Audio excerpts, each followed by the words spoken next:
Welcome back to SwitchCorner. My name is Alex, and today we're going to be taking a look at Cris Tales on the Nintendo Switch. This is the long-awaited love letter to JRPGs, but was it worth the wait, and can it stand alongside its idols? Well, hit subscribe if you love the Switch, as much as we all do here. Join our growing family, and let's get started.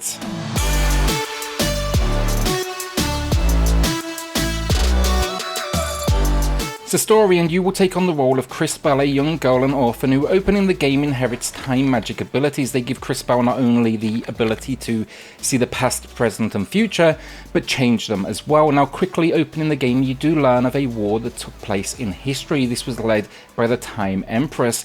Well, now she is back, so you need to get out there into this world, track her path, and basically try and rewrite this story, preferably in a way that does not result in death and destruction.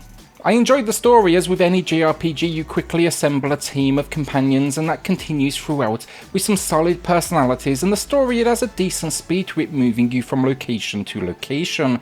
The only thing I would say is, even though the stakes are so high in what characters are telling you, it rarely kind of captured that sense of impending doom that's so traditional of the genre, and it maybe needed what I would say were maybe a few more cutscenes just to demonstrate it. It's a gameplay, and it's very much a JRPG, and while it has a few nice spins on the formula, it's not going to convert you to loving the genre if it's not one you've been keen on previously. At its core, the game can essentially be summed up as exploration with heavy dialogue moments, dungeon crawling, and then of course turn-based combat. The first thing I will say though, exploration wise, I just loved the locations on offer and just the variety in their design. A few early examples in the game: there's a farm town, a water-based city, and then a fire theme as well. The movement though in-game, it's all 3D, and early on it's going to present a triangle over the screen. It takes some time to get used to this, but it's a core element of the gameplay. The left is the past, the centre the present, which is where you obviously exist, and then the right is the future. While looking at it is of course kind of nice, the key element is actually the ability to Mateus. He is your guide, a talking frog, and he can actually jump into the past and future and uncover secrets. It's a nice gimmick that they don't go overboard on, using it frequently. Rather, they give you the option. So let's say you see one of the many treasure chests around this world, you can actually jump in and grab it, but that choice is yours, and I like choice over forced mechanics, and I think this was a fantastic design. From each location then you will visit an overworld map, and kudos here for sticking with the art style of the game, but this is for me the game's first problem. It just doesn't give you any idea of the names or locations on this overworld. So let's say you're looking for the forest. This is a dungeon early in the game. You actually need to go to each location on the map, press A to enter it, and then either a cutscene will play out telling you, the name of the location you are standing at, or you can pause to see it. Now, yeah, I'd say 50% of the time you will guess right and you'll be where you need to be, but it's kind of frustrating not just having that simple quick access. It also might not sound so bad, but the game has a ton of loading screens, and some of them, they can be probably 20 to 30 seconds in length, so it gets a little frustrating as you load into a location to discover you're at the wrong place, and now you need to load back out to the overworld. A simple patch here would be appreciated just to save some of the unnecessary waiting around.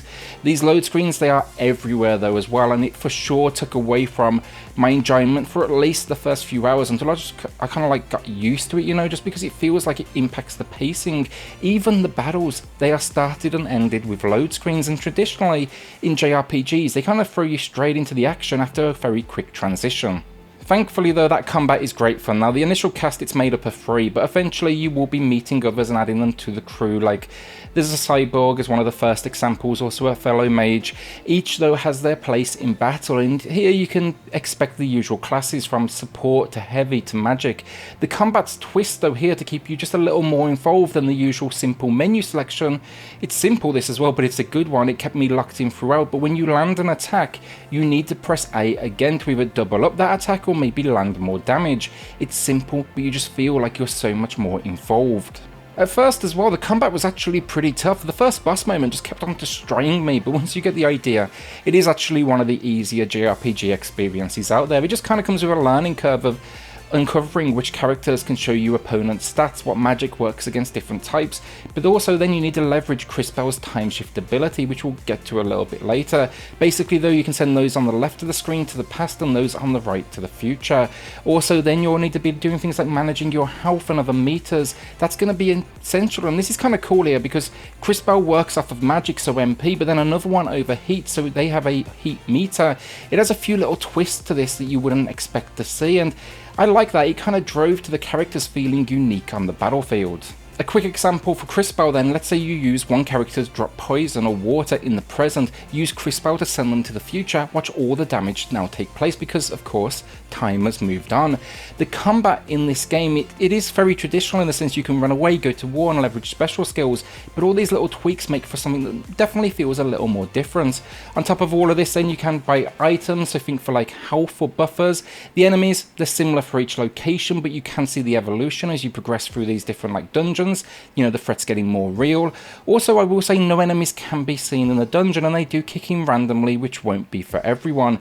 The layouts for the dungeons as well, also relatively simplistic with set paths, but they have the occasional simplistic environmental puzzle as well, just to kind of break things up. All these battles though, they of course lead to leveling up, and in turn this adds to your abilities from strength to speed to learning and unlocking new moves. But I will add, I faced 90% of the battles that arose and I never felt too much of a need to go, you know, grind away at leveling up before I got to a boss moment. Everything felt comfortably within reach, though still a nice challenge. Finally then, I mentioned items, but expect to find stores to buy goods and equipment around this world. They improve your stats, as well as inns where you can sleep to recover your health. The in-game currency here, it is called marbles. I never really ran out of it, but even on leveling up, do know you won't recover your health or any other sort of stats. Another option the game gives you though to restore your stats is to purchase what's called tents. These can be used at save points to recover, but they were typically incredibly expensive, and I found inns to definitely be that better option.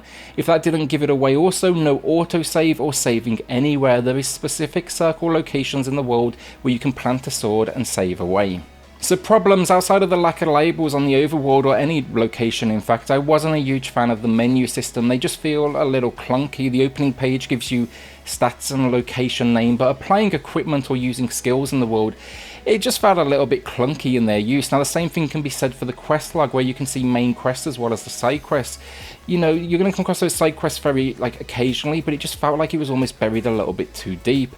To give you an idea then as well, my run took around 26 hours, but with many side quests that I chose to skip, there's definitely quite a few hours probably left in here. Also, once you do leave that area, you won't be able to return them for a good while, so do complete them before you head on. The only other issues I had, there were 2 hard crashes in game. The game got glitchy on me, the character outlines during dialogue started to disappear, I headed to a save point and boom, the game closed on me. If you do start to see that happen, save immediately because you could potentially lose progress. I was lucky not to. Then finally, there was some minor slowdown in a few of the dungeons, but it wasn't bad at all honestly, and with a game like this it plays little to no impact, and for the majority it was a locked out frame rate. Overall though, for the gameplay, look, once I got comfortable with the load screens, I actually really enjoyed it. I liked the cast of characters. Their small unique differences made me want to experiment with each, you know, in that party setup. And yeah, it definitely has some problems, but I had a good time and it was a fun ride to head on. I can just see now a few areas that could be tweaked very easily that would absolutely just elevate it even further. So graphics, and I love the look of this one. It's got a unique, low detail, cartoon-like look to it that really plays into the fantasy nature of this world. It really let them go for it on both character and enemy design. The use of colour in the game for me though was that real standout moment. It allowed for these often simple dungeon designs to stand out from one another. It would have been, you know, very, very easy for them to find a scenario where it maybe got a bit repetitive, and they absolutely avoided it.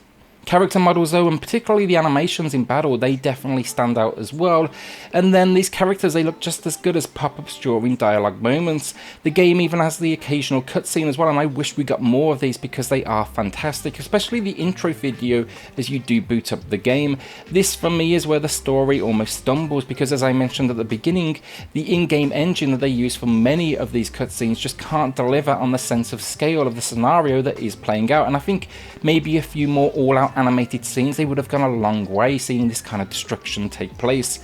Otherwise though, really very few issues. The game looks fantastic, the occasional bit of pixelation maybe, but it just doesn't impact at all how unique it is.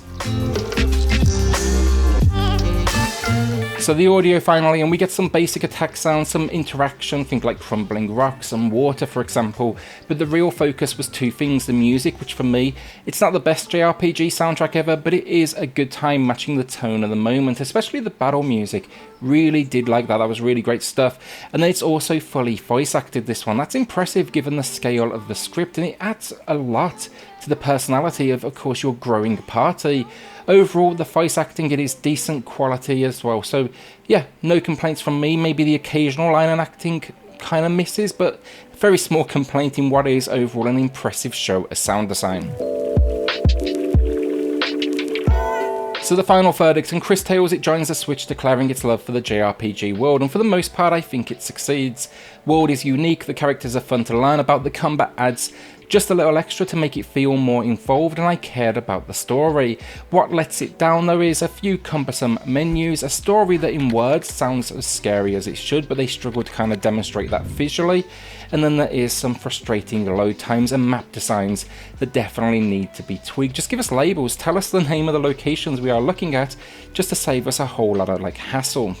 That all said though, like fans of the genre, I'm happy to recommend this one because by the end, I absolutely did not regret my time in this world. A good 7 out of 10 from me today then, and I'm excited to see where this goes next because I absolutely want to return to the world of Cris Tales. Will you be adding this one to the library though, or are you holding onto that cash? With that then, a shout out to the patrons of the channel who are just going above and beyond to support SwitchCorner. It helps more than you know, so thank you all so much. Now if you do want to check that out for yourself, I have linked it in the video description down below. Then hit subscribe if you love the Switch, as much as we all do here. Join our growing family, and I'll see you all on the next video. Thanks everyone.